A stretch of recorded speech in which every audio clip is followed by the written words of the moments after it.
Bruxelles riposte à Donald Trump. Le président américain a annoncé une surtaxe de 30% des produits européens à partir du 1er août. Réplique aujourd'hui d'Ursula von der Leyen.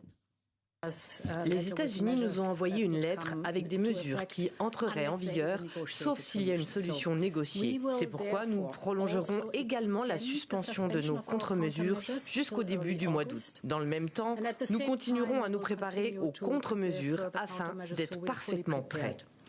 Bonsoir Bruno Coleman, vous êtes économiste, professeur à l'ULB et à l'UCL Louvain. Pour vous, c'est un coup de bluff de Donald Trump ou pas ? Ben écoutez, c'est difficile à dire parce que, comme le proverbe latin ou grec dit, Zeus rend fou ceux qu'il veut détruire. Et donc Trump a en fait cette attitude d'imposer des droits de douane, de les suspendre, de les prolonger, de les modifier. Je crois que cette fois-ci, c'est sérieux parce que ça fait longtemps que ça dure. Et si l'Europe elle-même suspend ses contre-mesures, c'est-à-dire se donne 2 semaines, 3 semaines pour négocier, je crois qu'elle sera frappée par les droits de douane, ce qui, en définitive, va être un choc économique extrêmement important, avec des effets qui seront différenciés selon les pays européens. Est-ce que l'Union européenne a les moyens de se défendre, justement ?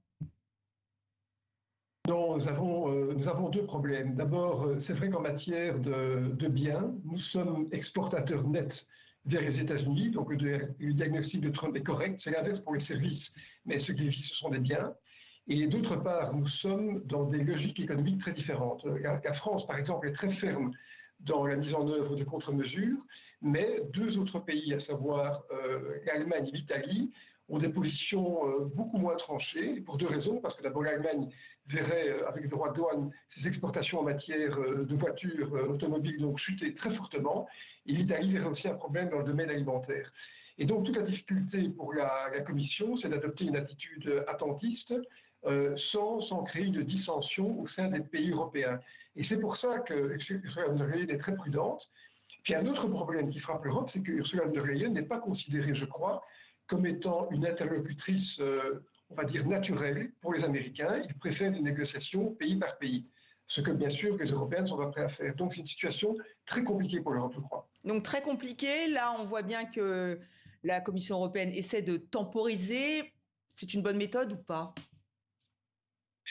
Nous n'avons pas le choix. Nous n'avons pas le choix parce que si nous mettons en œuvre des mesures coercitives, si nous menaçons les Américains d'augmenter nos droits de douane pour les importations américaines, Trump a dit qu'il augmenterait ses propres 30% du même pourcentage que notre augmentation. Donc, c'est une course finalement à l'escalade. Et je crois que la négociation est la seule façon de s'en sortir, mais je ne crois pas que l'Europe va s'en sortir avec des droits de douane qui seront extrêmement bas. On va certainement avoir une pénalité. D'ailleurs, Trump a menacé de la même pénalité les importations mexicaines, à des motifs qui sont d'ailleurs un peu spécieux, et ce qui veut dire que la logique isolationniste des États-Unis est en train maintenant d'être activée. Et l'été n'est jamais très bon d'ailleurs pour négocier, ce qui veut dire qu'on pourrait très bien avoir un mois d'août compliqué.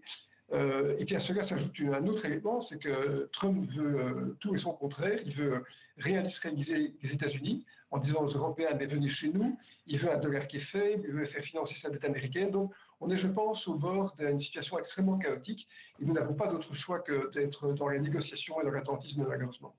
Bruno Coleman, merci d'avoir été avec nous en direct donc dans 64 minutes.